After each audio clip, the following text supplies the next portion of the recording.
It's time to set the music. It's time to light the lights. It's time to get it started on the Cewsh show tonight.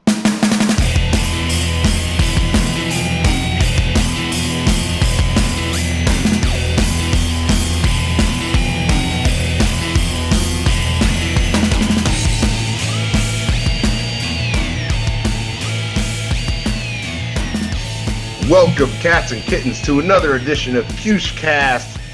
Just Cewshcast. Still getting used to that. As always, I am your part-time host, the Psycho Soldier, and with me are my two compatriots and wrestling freaks, Artie and Cewsh. How are you two doing today?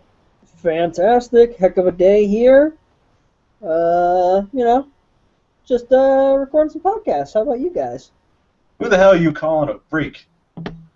I'm calling you a freak, Big Papa Pump. All right, then. Yes. Don't forget, bootydaddy.com, still up and active. Oh, it is, too. It is. Please don't make any typos while typing it in, though. Yes, you do not want to go to bootydaffy.com. I don't know what it is, but you never know. I don't know, man. I'm really into the idea of some Daffy Duck porn. Hey. And an awkward start to the podcast. Yeah, I am great for that. All right, so let's go ahead and get off the subject of really weird fetishes, and let's go on to what we're actually here to talk about, which, of course, is wrestling. Now, most importantly, we may be a few weeks late, but the new pay-per-view hasn't come on yet, so as far as I'm concerned, it's still relevant. WrestleMania 32 just happened a couple weeks ago, a few weeks ago, however long ago it happened. Again, the next pay-per-view hasn't happened yet, so it doesn't really matter.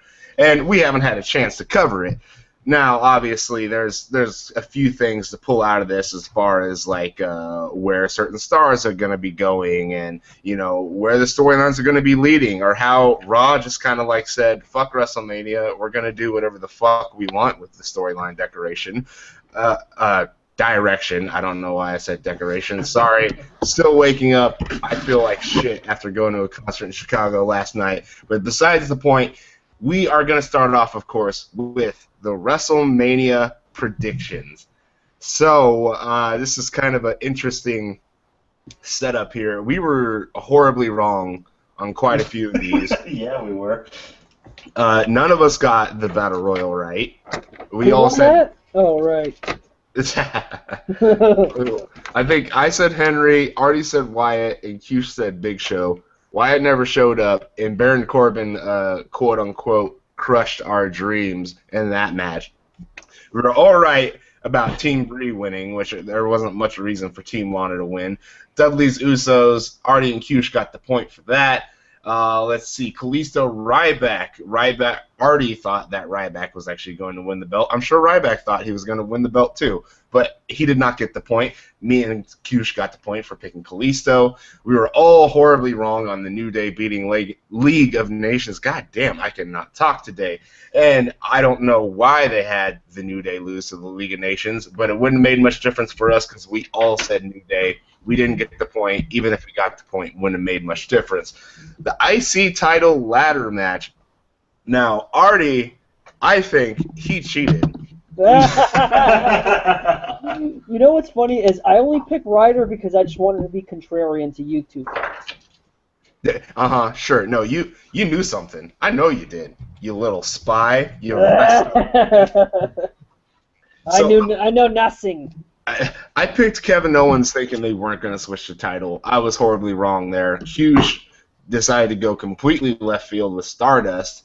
Well, I just picked the wrong, completely random choice. Fair enough. And I mean, Artie, despite just wanting to be contrarian, actually picked a pretty good choice. Because, like, Ryder being added in last minute, and I think, like, he had a match with Kevin Owens on SmackDown or something like that, and like, actually looked kind of important. So I'm not too surprised that it happened, even though I was pretty surprised in the moment. But yeah, Artie got the point for Zack Ryder. But as a counteraction, Cewsh got the point right in the women's triple threat as he picked Charlotte. Me and Artie picked Sasha Banks and Becky Lynch respectively. There was no title change that night, but there was a new title installed, which of course we'll get into later. Undertaker versus Shane McMahon. Cewsh is the only one who actually went with Undertaker. I don't know if he went with Undertaker because he thought he would win or because he wanted to be contrarian to me and Artie, but he was right. He got the point. And again, after Raw, it's not like the result really mattered, but that's besides the point. Ambrose Lesnar comes up. Me and Artie both said Lesnar. This time Cewsh went with Ambrose. As much as I wanted Ambrose to win, or at least the match to go a little bit longer, the ending to happen differently, Ambrose did not win. Brock Lesnar won, so me and Artie got the points. No one got the points with Styles Jericho, because for some reason AJ Styles didn't win. I don't know what the fuck went on there. And lastly, we have Roman Reigns versus Triple H, which if we said Triple H, we're all fucking stupid. It was Roman Reigns. We all got the point for that. So, lastly, the bonus questions were tied to the NXT Takeover show in Dallas, where we predicted the winners of Joe Balor and Bailey Asuka. We all said Joe. We were all a little too early in our predictions, which, again, we will get into later.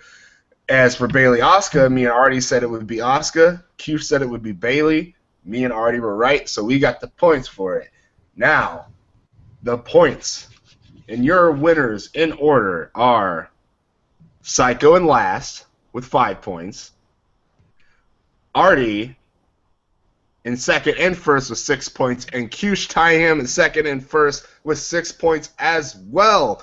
Another goddamn tie. This will never stop. I swear. Yeah! Can't win these anymore. Awesome. I think the only real important thing coming out there is that Julius lost. So. What the fuck? Usually it's important that Cewsh lost. Are you turning on me, Artie? Yes, I'm joining the Cewsh Club. It's a new day. Yes, it is. A day of Cewsh victories, and yes, a tie for Cewsh is a victory. Anything but last place is a goddamn victory. God damn it. Like, I really thought I was going to win this one. I thought, if anything, Artie would beat us outright. But no, somehow Cewsh managed to sneak his way up there. I should have said Finn Balor, god damn it. Then we'd all tie at 666, and this podcast would be way more evil than it already is. Alright, so let's go ahead and actually talk a little bit about WrestleMania. What did you guys think overall? Good God, that show was so bad. That was a bad show. Good God, that show was so fucking good. Cewsh has clearly been drinking. I loved that show until the main event, which we'll get to, but was a big old pile of poop. This is actually kind of surprising coming from Cewsh.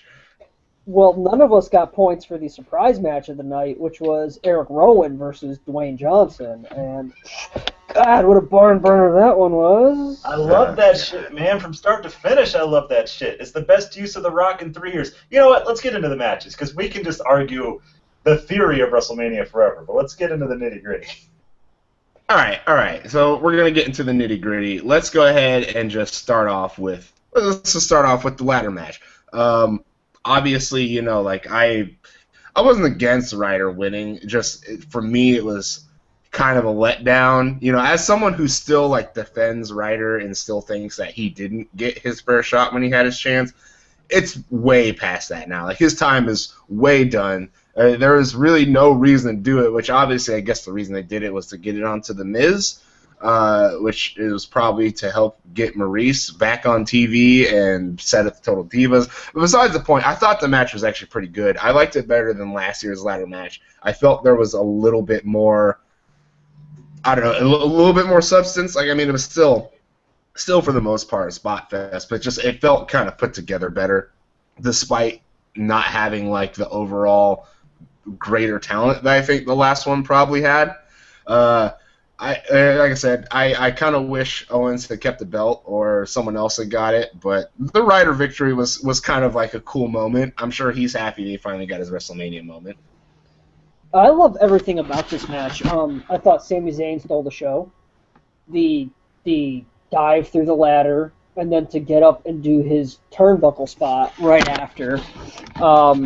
The Dragon Suplex on Owens directly onto the ladder was fucking incredible. I thought Sami Zayn looked like a goddamn star. It set up for Owens and Zayn.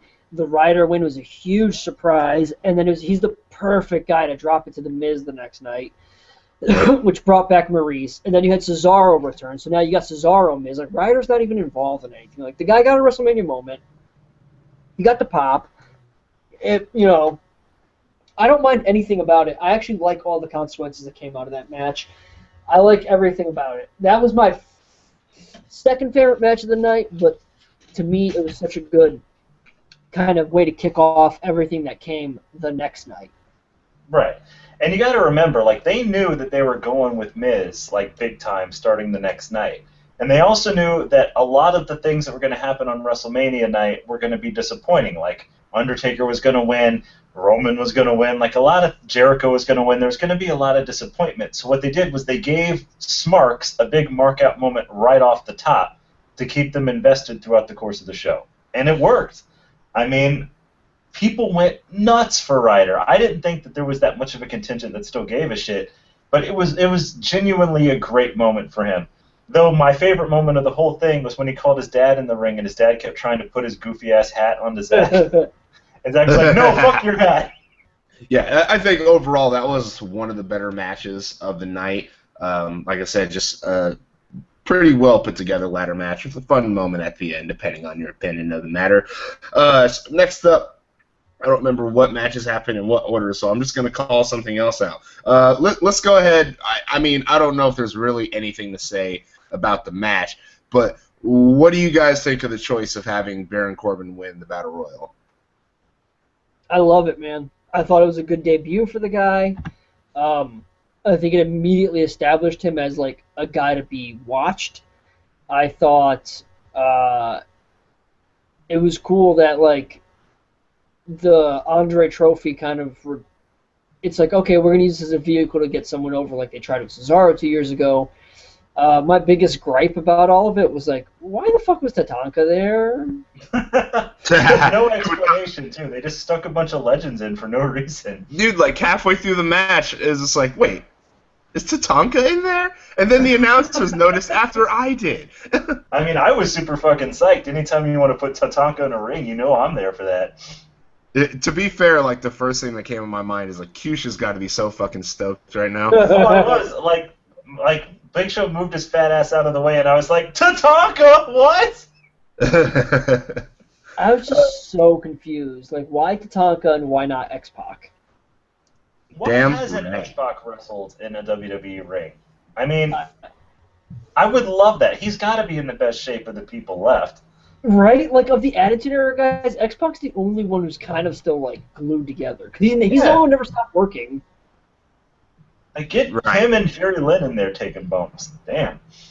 That would be sick. Yeah, but it was almost like a New Japan Battle Royal, where it's just like, look at all these babies, and also these old-ass guys. Hey, look, DDP is in there, and you're like, wait, what? I was so uncomfortable when they threw him out, though, because DDP is looking his age, man. He looked old. He looked like he was wearing, like, fishing waders in the ring and, like, had his jeans tucked in. It was a bad look. Yeah, the tucked-in jeans were just such a great look on DDP. I will say, though, like, they've made it so the Big Show's match, like, Cesaro had to beat Big Show to win the first one, Big Show won the second one, and Corbin had to eliminate Big Show to win this one. Like, it's so the Big Show's thing. So even though he's not, like, completely dominant in them, like, I appreciate that, like, even in the twilight of his career, he'll always have this, you know? And you know what the biggest thing that came out of it, honestly, was the setup for next year's WrestleMania in Orlando, Big Show versus Shaq. Oh, how did we not talk about Shaq? I've been waiting for Big Show Shaq for like 10 years. And so has Shaq. I don't know if you've heard anything he said. They've been this thing since like the Attitude Era. Like, Shaq has always wanted this. And when he finally came out, I was like, oh my god, I'm so happy for him. I was so confused. I was so confused. I was just so confused. But it was good, too, man. It was good. I just like that Shaq is just like, I've been waiting to wrestle Big Show for so long. It's happening in Florida next year. Yeah. And I gotta say, like, the little bit that we got, like, it was better than I expected. Like, Shaq's physical, man. He'll get in there. Like, Shaq doesn't give a fuck. Yeah, I'm not so sure how much I gave a fuck that Shaq was there, but it was kind of like, okay, Shaq's here. I just remember laughing for the same reason. Like, dude, they've been trying to do this for, like, so long now, and now they're randomly doing it in a battle royal. Sure, why not? Why not? You know, it was a fun moment. It was just one of those WrestleMania things. I'm glad that he didn't win. That's the thing that kind of like scared me for a second. Like, God damn it, they're gonna have him win like the refrigerator. But anyway, You're gonna win the refrigerator. Yes. Didn't you know that's what the prize for the battle royal was? Oh, fucking hell. Does the trophy open up and have, like, a compartment for drinks? Oh, that would be so great, like, right in his belly. That would be perfect. That's awesome. Like, Cesaro keeps, like iced coffee in there. Big Show keeps, like, Miller Lights. And, like, Baron Corbin just fills it up with, like, RC Cola. RC Cola? That sounds like the drink of Corbin's choice. What a heel. Okay, so again, another match that I don't know how much sure is worth talking about. New Day versus League of Nations. Like, I don't think the match was bad. I actually enjoyed it quite a bit, but I didn't see a major point in League of Nations winning. I mean, I guess it was just like trying to put a feather in their cap. Not like New Day needed the victory because they're still going to be super over the next night.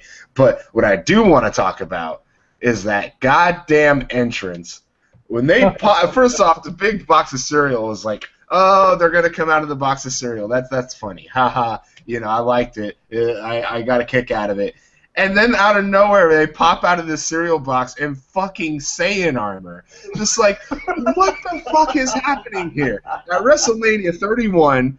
Ronda Rousey comes into the ring with an over 9,000 Vegeta t-shirt on, and this year the New Day come out in fucking Saiyan armor. Like, my life is complete. Like, I don't even know if I need to watch wrestling anymore. I think I didn't know it's what I was looking for, but I think I finally saw the defining WrestleMania moment that I've been waiting for my entire life. This is all heralding the arrival of God King Emperor Goku Atami when Hideo Itami gets called up.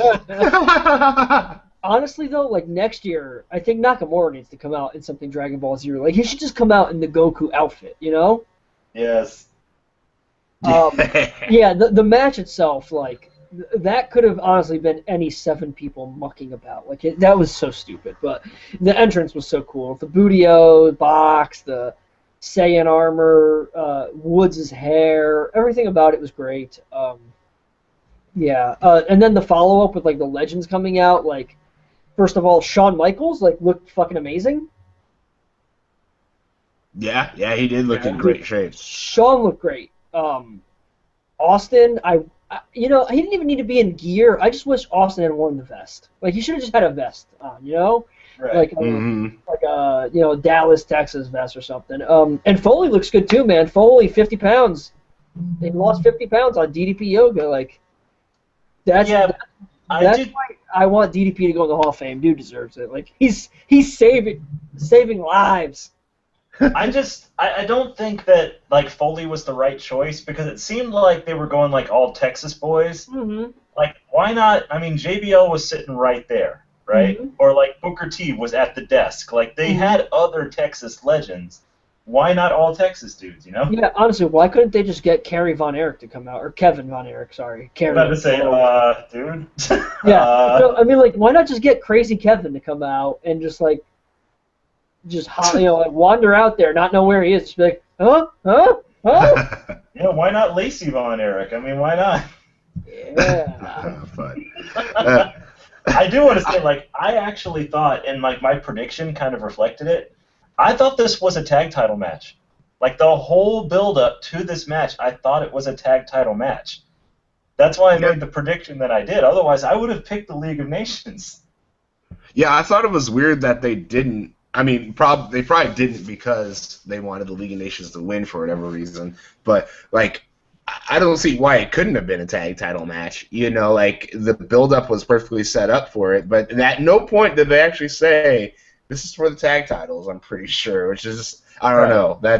It's bizarre to me as well. Like, yeah. And when the league won, I was like, oh, shit, they're the tag champs. All right, great, I guess. And then, nah, they're not. And then, Okay. do we have any thoughts about them kicking Barrett out of the league? I mean, we knew it was coming, but Oh, yeah. I have all the thoughts that there are just no thoughts because no one cares. okay. Yeah, unfortunately, that's about where I'm at. I love Barrett, but like he wasn't important in the League of Nations. Yeah. The League of Nations aren't too important on their own as it is. So, on that note, we're gonna move on to something that was, in my opinion, the best match of the night. Like the greatest Eric thing Rowan that versus happened The all Rock? night. Eric Rowan versus The Rock. No, dude, the Dudley Boys versus the Usos. Oh, of course. No, I'm joking, obviously. Charlotte, Sasha Banks, Becky Lynch. Holy shit. Now, I will say this up front. Yeah, there were a couple little botches in like the first few minutes because they were probably a little overexcited. I'm sure they're nervous as shit. But other than those couple botches that were only in the first few minutes, like, that match was great. It was well put together. Like, I honestly don't think any other match of the night beat it. Like, I don't know if obviously it wasn't like better than, like Bayley and Sasha's classics or anything like that, but it was like if it had been an NXT Takeover match, like it would have been one of the matches that would be like, oh my god, why are these women not on the main roster? And now they're on the main roster. For once, got a match where they had plenty of time, plenty of exposure, plenty of build. They got the whole, and they actually introduced the women's championship, and just this whole thing felt like it was a big deal. Even though, like, going into the show, it didn't necessarily feel like on Raw and stuff, it didn't necessarily feel like it was one of the most important matches, but on the card, on the night, it felt like it was one of the more important matches. And those ladies went out there and fucking delivered. They killed it. They, lived up to the expectations, I think. Like, they didn't, like, kill the hype. This was the moment they needed to, like, prove that everything that people have been saying about NXT and, like, not just NXT in particular, but, like, the women on NXT and the women involved in, like, making those matches so good. This was the moment to, like, solidify that in the eyes of the masses. And I think they did an excellent job, both the women and WWE, and how they presented it. I did want Sasha to win. I would have been cool with Becky winning. But I'm not, as much as I didn't really want Charlotte to win, I'm okay with the option because I don't have a problem with her, one, getting in on actually holding the women's championship, and two, just having a longer reign to, like, be a heel that you want to see defeated. There's, like, no reason that Sasha or Becky or, like, whoever they want to throw up there next can't get it, by SummerSlam at the latest, if it even goes that far. But, like, all around, I thought that match was phenomenal from presentation to, like, level of, like, importance and everything. I loved it. Yeah, I mean, it was good for being the second best women's match of the night, behind that 10 women tag. I mean, it was okay. Okay. No, I will say this, though. Brie Bella, best yes lock I've ever seen. Oh my god, that fucking counter into it? Holy shit. That was really good. Best lock I've seen. Other than that match was forgettable. But anyway, the best moment of her entire career. And yeah, she went on a high note. Like, happy retirement, Brie Bella. That was amazing. So anyway, Charlotte's entrance, awesome. I love the robe. Like, she has fully become Chick Flair. Sasha she entrance, needed to do it at this rate. Yeah, Sasha with the Snoop Dogg entrance, awesome. Becky looked great. Becky actually played a very important part in the match for me, getting her eye all fucked up like that. It just showed how intense it was. Charlotte doing that fucking moonsault, like, she's too tall to do a moonsault, but she did it, and I thought it was fucking awesome. Sasha and the Eddie Guerrero gear, like, that was so sick. With the fucking legit boss in the back and the flame boots. Oh, I love it. Again, I wish Sasha had won. She didn't. That's all right. I like Charlotte. I think it adds a lot of legitimacy to the title. It's like she was champion. She went into Mania as champion. She walked out with a different title. It's cool. Love the new belt. Holy shit, that belt is fucking gorgeous. I'm so happy with where the women's division is, and we still have Bayley and Asuka waiting to join these women. I can't say enough good things about this match. It was my favorite match of the night, absolutely 100%. I thought the women stole the show. I just wanted to make sure everybody understands like the pressure that was on these three for this. The entire women's revolution wrestling movement, like it hasn't just been building for the years that it's been on NXT or WWE. It's been building since like, I don't know, 2009. I mean, like this has been built all the way from like Shimmer, all the way up through the developmental, all the way up through the main roster. Like it took half a decade for this to finally manifest itself on television. And then for WWE to finally put all of its resources behind a few of these ladies and actually give them like big WrestleMania entrances and like major attention on television. If this match had been a fucking dud, it would have murdered the division for good. Like it would have just completely destroyed all of the momentum. Like no wonder there were a couple botches. Like their whole careers rested on this match. Right. And for it to be as good as it was is such a testament to them. I mean, they had to go out there and prove that everything WWE was putting behind them was worth it, and they absolutely did. And just fucking kudos. Honestly, they went out there that night, and they did what they did, and they basically showed, like, you know, they earned the fact that they're no longer divas. They're superstars. You know? Right. Like, divas is gone. That when that title belt went, that term went, that idea went. Like, yesterday I was watching, I can't even tell you what pay-per-view it was, but it was like Brie Bella versus Kelly. And I'm like, man, the division has come so fucking far, dude. The division has come so far. Like, the women now, you can't be half decent and make it to the top of the division. You have to be excellent to be at the top of the women's division, whether you're talking NXT or main roster, and I am so proud of what they accomplished. I can honestly tell you, and I have a pretty good group of friends who are wrestling fans. There's like five, six, seven of us sometimes, and every single one of us said that the women's match was the match of the night for us. Absolutely, and thank God. Like I said, like it's so good, and for them to like release that belt, and I thought that, I mean, Lita was like really a good person to champion that. I kind of wish it had been Trish, because I think that Trish was definitely the biggest influence on all of these people and getting the belt to where it is.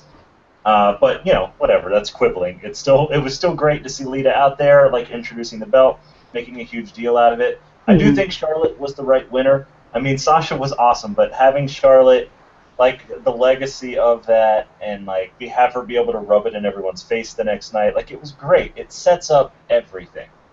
Honestly, yeah. Oh, my bad. I didn't want to cut you off. No. It's like now we have a division where you can throw Natalya in there, and it still matters. Like, Natalya is not over, but she is now because the division is. That's so great. And what I just wanted to say is Lita's actually been one of the big proponents for getting them to be women and not divas. You know, Lita was one who pushed for it to be called an Iron Man match between Bayley and Sasha, because she said you don't call it an Iron Women's competition, you call it a women's Iron Man competition, so it's a women's Iron Man match. They are legitimate superstars and athletes just like the men, and they deserve the same respect. And Lita and Sarah Del Rey have done such a great job in the last 3 years with the company, with everything they've done, that when Lita comes out to introduce the Women's Championship, that there's a reason, and it's because she has done so much for that division and for those girls. And I know it must have been a tremendous honor for her to do that. Right. You know, for herself personally, to be like, all the work I did as a wrestler doesn't even matter compared to all the work I've been doing backstage, and this is the culmination of my career. And I know that's something you can be proud of, and I'm actually very happy with the way everything was done. Absolutely. And for the record, in my eyes, at the culmination of all of this, Sarah Del Rey is a WWE Hall of Famer, as far as I'm concerned, if she doesn't do another thing. Fucking right. Dude, hell yeah, man. Absolutely. All right, so we're getting short on time, so I'm going to give you guys a choice. For the last match we're talking about, are we going to talk about Undertaker Shane? Nope. Roman Triple H? Nope. Or the most important match of the night, Jericho Styles? Hell no. Oh, God. All right. We got to talk about Shane Triple H, man. Come on. Wait, Shane Triple H. who? Shane Taker. Shane No, Taker. I want to talk more about the Shane Triple H. I must have missed that one. Yeah, was that like the secret post-show match? The secret post-show match, yeah. I mean, ultimately, none of these matches really made a damn bit more Nope. the difference.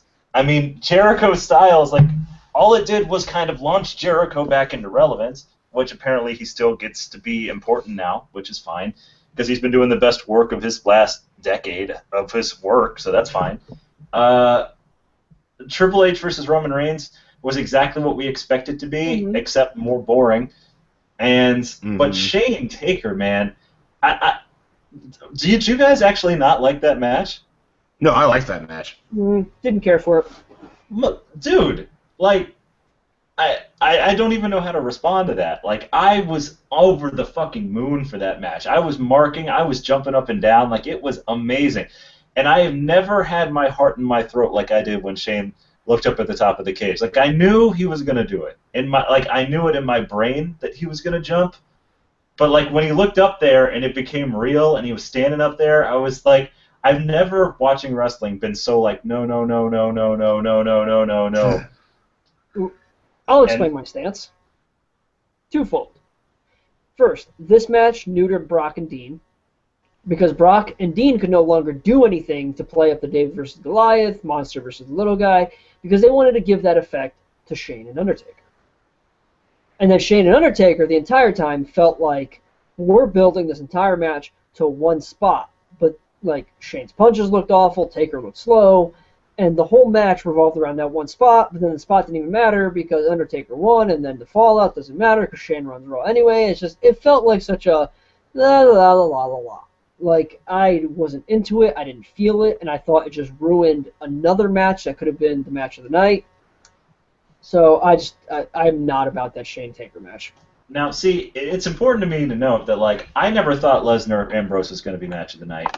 I didn't think it had that much potential, and honestly, I think that it falling as flat as it did is 100% on the people who were in the match, because while I agree that being able to do a bunch of crazy spots and shit would have helped them out, they just had a boring-ass match. Like, they did not have to have a boring-ass match, It but wasn't they did. the spots. It was that the story couldn't be told because you don't want to tell the same story twice. It was that Dean should have been obliterated and crawled through the wreckage, and he wasn't. He didn't do any of that. And I felt that so much of that was because of Shane and Undertaker happening later on in the night. And, I mean, Brock mailed it in. I don't care what anyone says. Brock absolutely mailed that performance in. Oh, for sure. I think they have overexposed and overused Brock Lesnar this last year. I've already complained about it. Brock needs to work 4 times a year and no more. Agreed. I completely agree with that. And I think that it probably did hurt that match, but honestly, I don't think that match had the potential to be what Shane and The Undertaker was. I don't know, like, I get that you weren't feeling it. I get that you weren't feeling the story. You weren't feeling, like, what was happening in the match. Me, I thought it was going to be a shit-ass train wreck. I thought Shane McMahon was going to be ridiculous looking. I thought there was no way that they could present that match with Shane McMahon as a credible threat to The Undertaker. And I honestly was hugely surprised when they actually did. I thought that Shane looked great. I thought that Taker sold for him fantastically but still looked like Taker. I thought it was the best Taker has looked in years. Like, he may have looked slow, but he didn't look old as shit, which I thought was a big deal considering he was basically carrying Shane all the way through that match. Like, I know that it's going to be remembered as a match that was all about one spot, but I loved that match from start to finish. Like, it was very much in the vein of, like, the kind of sports entertainment-y matches, like when Shane and Vince had their match that was all full of, like, wacky shit and somehow managed to be good, or when Vince and Hogan did the same thing. It was very much in that vein. Like, I kind of miss matches that are just, like, chaos, but somehow managed to be good, and that was one of those. I loved it. It felt like a throwback.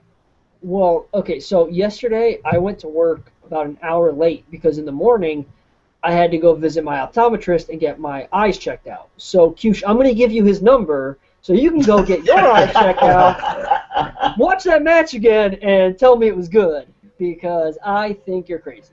Nah, whatever. You a hater. Just a hater. Yeah, a couple haters. Just a couple of haters. Got a couple of haters. Couple haters. Yeah, I kind of, you guys said everything that I could say about it. I'm somewhere in between. I really liked the match. I agree with everything that Artie said, but it didn't make me not like the match. any less, really. You know, like, still in its own bubble, I thought it was a fun match. I liked that spot. I liked that moment. And I feel like even though the match did build to one ultimate spot, I felt like there were other things that happened in it. I really liked that DDT onto the steel steps. That was pretty cool. I love that shit. That, like, RKO DDT where he just jumped Yeah, right where he up. just kind of, like, hopped into it. Yeah, like, I thought that was sweet. Yeah, like, I thought it was a good match. I thought it was enjoyable. I don't think it was, like, any kind of, like, you know, technical masterpiece, you know, and obviously it wasn't my favorite match of the night, but I think it did its job perfectly fine. Do I think Shane should have won? I mean, at least would have made more sense for, like, the fact that now they're just letting Shane kind of run shit anyway. But besides that fact, I thought it was a good match. I liked it. I really did. All right, well, let me ask you guys a question. Do you think, having seen both of the matches now, that should have been the main event over Reigns Triple H? Yes, I still genuinely think that. Yeah. I mean, it was such a high point, and Reigns Triple H was such a low point. I don't know. Yeah, Roman Reigns also needs to never wear that Bumblebee outfit again. That did look so bad. Ugh. Oh, God, I forgot about that thing already. Okay, so that was pretty much everything important from WrestleMania. Anything else, it didn't matter, obviously, because we didn't have any time to force it in here. So let's go ahead and move on. We're going to go as quickly as possible because we used up a lot of time on WrestleMania, but I feel like we have to touch on NXT TakeOver in Dallas, which I thought from top to bottom was just like a great show. And now, I personally was let down by Asuka Bailey. Like, I felt like there was just either they started a little too hot and didn't go to a gear higher, or they just never shifted into a higher gear. I don't know. The finish felt flat to me. Like, I was just way too hyped for it, but it didn't really deliver for me.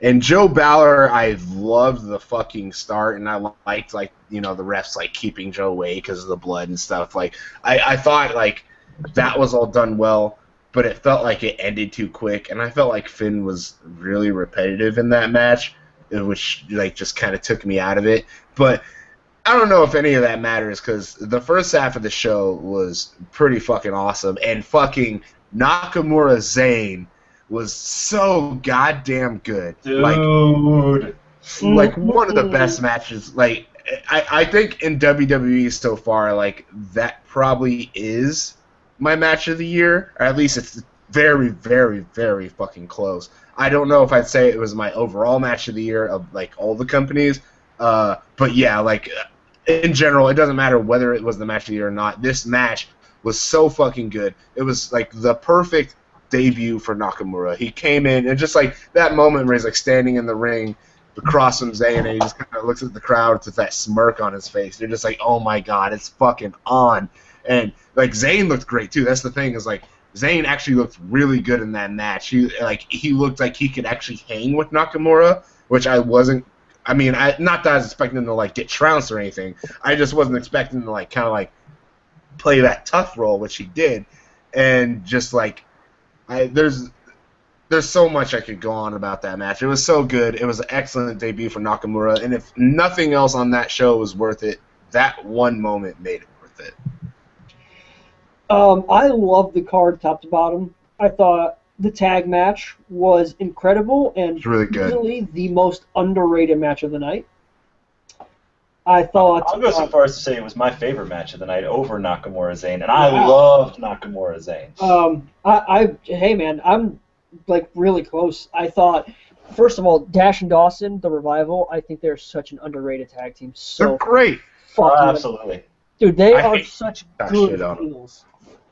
They are just such good heels. I'm a big fan of them. I thought American Alpha were just alpha as fuck. I thought it was a great win. The chemistry between those two, the natural charisma of both teams was incredible. That match I think it just hasn't received enough praise because Nakamura Zayn was so awesome! It was so awesome! Oh my god, Nakamura Zayn was good. It was everything I wanted and more. It was a great introduction for Shinsuke and a great goodbye for Sami Zayn. I think everything about that match was from they always say you can tell a good match from the lockup. I think it was great when Zayn went for the lockup and Shinsuke just ducked and laughed at him. And you're like, Yep. That's it, dude. That's the perfect setup for the match. It was hard hitting. It was fast. It was, everything got busted out. I like the new name for the Bomaye. I think Kinshasa is a cool name. I love Shinsuke's theme, the presentation, the way Corey Graves puts him over. That match was awesome. Corbin and Aries, I think, served its purpose fine. It was a good introduction for Austin Aries. I think people are going to be really surprised the more they see of him. I am a fan of Austin Aries, and I think he's going to have a solid run down there. The women's match, I'm higher on it than most people were. I liked it. I thought it was cool. I liked Asuka winning. I liked that it ended on a down note. People were like, nobody wanted to see Bayley's run end yet, but I did because I think that it's better to have a character like Bayley chase rather than defend the title for a long time. Mm-hmm. And the main event, I think I read it higher than most people, maybe just because I was so into the whole night. I thought the blood was awesome. I thought it was realistic with him being held back and everything. I was into it. The only part I didn't like was the finish. I just thought the finish didn't work there. It's not a respect feud. It's a fucking I hate you and give me my belt feud. I didn't like that finish at all. I thought it felt flat. And honestly, I still think Joe should have won. Yeah. I think it's important to look at this show, too, as not just a goodbye to Zayn, but a goodbye to most of the people who were on it. Like, it was a show for a lot of mainstays to put over new people right before they leave, like Baron Corbin put over Aries right before he left. Mm-hmm. Bayley, I do think, is going to be on the main roster soon. She put over Asuka.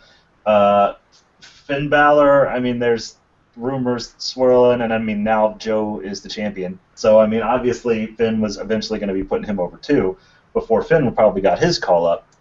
It was like a whole changing of the guard feel. I loved it. Like I said, the tag team match was fucking amazing. If you recall from before WrestleMania, I was making jokes about how I didn't know who the fuck Chad Gables and Jason Jordan were, and I confused them with like 3 other tag teams, including the Revival. I will not make that mistake again. I love them so much in that match, and I think, like, I can't say enough about it. I can't say enough about basically every single match on the whole show. I was in love with the show from start to finish. The only down point for me is the existence of Austin Aries, because fuck Austin Aries. But past that, I loved it from start to finish. All right. Now, obviously, we have to get into this a little bit, and you kind of touched upon it. Now, we all thought Samoa Joe was going to win the title here. It didn't happen. It did happen on a house show. Was it 2 days ago, or was it yesterday? 2 days ago now. Okay, yeah, it was 2 days ago. So Samoa Joe is now the NXT champion, and sorry, nerds, if it's a spoiler, everyone fucking spoiled it for everyone because it was at a house show. So even though there probably will be footage at some point, just fucking deal and be stoked that Samoa Joe finally has the NXT title. Like, I'm happy. I won't say that necessarily. I think he should have had it a long time ago or nothing. Like, I think they did, like, Finn should have had his run. I think that was a smart move. But I do think that he probably should have won it. Like, I would have been fine with him winning it at London. And I definitely think he should have won it at TakeOver. But he's got it now. And, like, I honestly feel like if they have no intention of bringing up Joe anytime soon, and even if they do have an intention of bringing up Joe, I still think Joe should just run with that thing for at least a solid year and just, pretty much trounce everyone in his way while also, like, getting them over and, like, brushing them up for being able to wrestle on that level, and I think, like, I honestly think that, like, if Joe is just going to stick down there and he's going to be there for the time, like, have him do like an ROH style run of just holding the belt for damn near 2 years, and then when the person finally beats him, like, they're gonna be fucking made NXT champion for a while, and they can like flip flop around the belt a bit too after that if they want to. But I'm stoked for Joe being the champion. I think it's a great move, and I think we're going to see some incredible matches under his reign. Listen, man, if Joe holds the belt long enough, like if they give him a Ring of Honor style title run, he can hold it long enough that they'll be bringing in basically everyone from TNA and or Ricochet by that point. So, I mean, they're going to have a lot of people coming in from the indies by then. So if Joe has like a 2-year run, damn, it's going to be sweet when someone beats him. Fuck yeah. Yeah, there's no way to complain about it, man. Everything about it is pretty awesome. Mm-hmm. Yep. I don't think there's really much else to say other than Samoa Joe is awesome and he deserves to have this title, and he's very close to like having had every major American WWE title, or not every major American title, not just in WWE. So yeah, congrats to him. I'm stoked. I know you guys are stoked. Like there's nothing bad you can really say about it.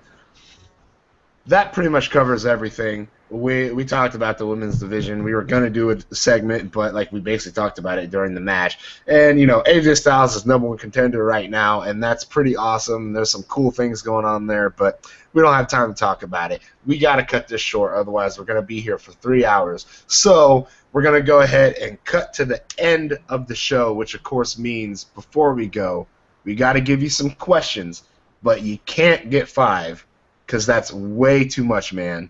We need 3 questions.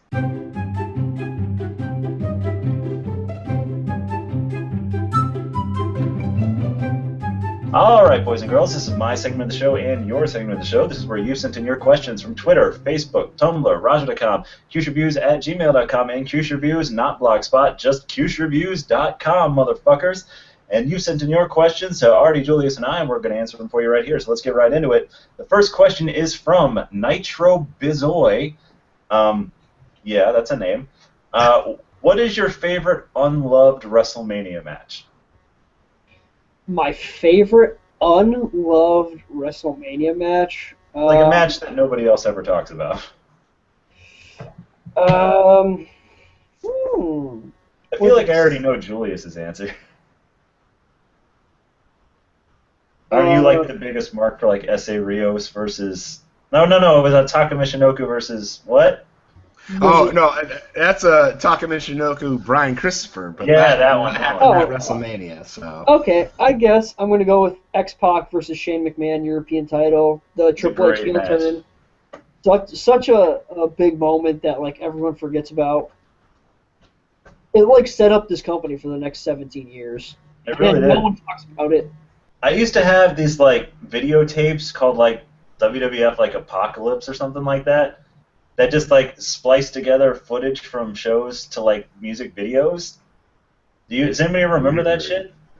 No. Like they were just like random songs and they would just like do clips of matches. I saw like the first Hell in a Cell to that. I saw X-Pac versus Shane McMahon to that. Like it was so weird. I wish I had that shit now because it was great. Like I saw like all like the top matches from the Attitude Era in that way. So, that's awesome. Yeah, so I'll always remember that match set to like this weird like metal song that I've never heard anywhere else. That's awesome. Yeah, X-Pac Shane is actually, I like that match. Obviously, you know, me and Artie are big X-Pac marks, and I've always been a big fan of Shane McMahon, so like I like that match, and I appreciate that choice. I think normally I would probably give the answer of the Hollywood Backlot Brawl between Goldust and Roddy Piper, but I feel like I've given that answer for one of these, you know, like favorite WrestleMania questions. So I'm going to give another one from WrestleMania 10, which is Macho Man versus Crush in the Falls Count Anywhere match. Oh, yeah.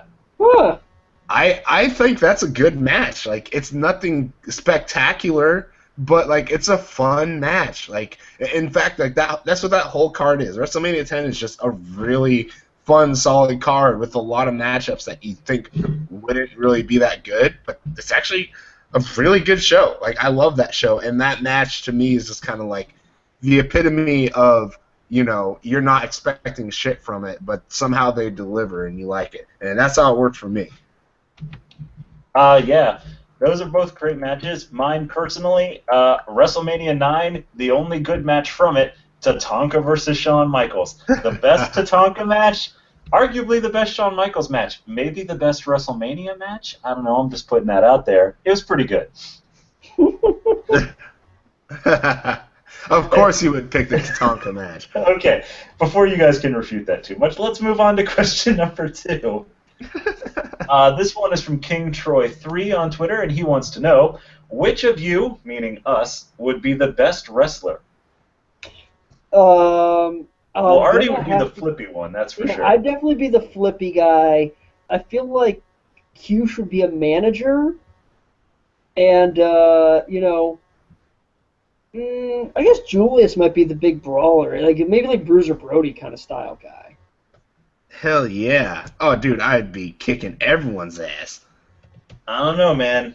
I'm the only Samoan here, so, I get the push. He's got a point. I'm the only one of us who could be potentially world champion. Let me put it that way. True that. That is very true. Yeah, I'm black and I've got an afro. I don't think that's really worked out for people too well. Well, I'm Portuguese, and the only Portuguese wrestler is just incredible. So you're about to say the Portuguese man of war. That's it. Jesus Christ. I always forget about that. The whitest man I've ever seen is the Portuguese man of war. Damn right. Lord. Wrestling wouldn't have it any We don't other talk way. about it. We just don't talk about it in the community. Yeah, and for full clarity, not Samoan at all, Hawaiian. So that's not the same thing. If you've listened to your classic Cewshcast, you'll know where the joke comes from. Yeah, exactly. Okay. Hawaiian Ryan. Hawaiian Ryan, there it is. The best juice flavor there is. All right, and now here comes question number 3. It's one I've been saving for a while because I love it. This is from Kali the Greatest Kali on Twitter. What a name. And he wants to know, Kali is best. What best Kali match? Oh, dude, yes. Actually, Great Khali versus The Big Show. I swear to God, Great Khali versus The Big Show, Punjabi Prison, one of my all-time favorite things that's ever happened. I love that feud.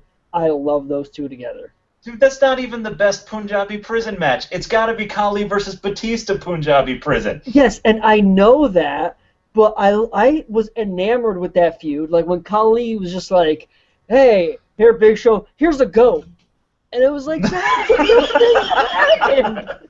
He gave him a goat. He gave him a goat. Like, nobody understands my love of that feud.